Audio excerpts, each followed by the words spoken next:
Hey everyone, want ShareX to save your screenshots and recordings somewhere other than the default folder? Changing the save location is quick, and it can help you keep your files organized or store them on another drive. In this full guide, I'll show you exactly how to change the ShareX save location step by step. So let's get started. First, launch ShareX from the Start menu or your desktop shortcut.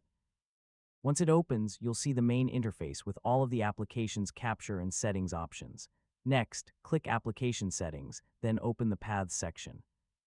This is where ShareX lets you manage the folders used to store your screenshots, recordings, and other files. Now enable the option to use a custom screenshots folder if it's available.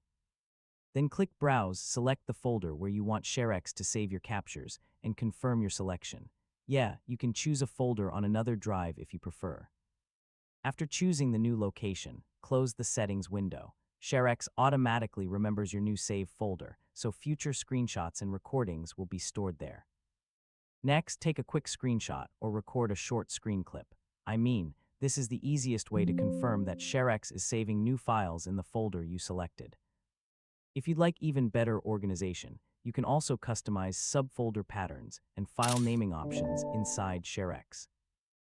This makes it easier to separate screenshots by date, application, or project, and that's how to change the ShareX save location.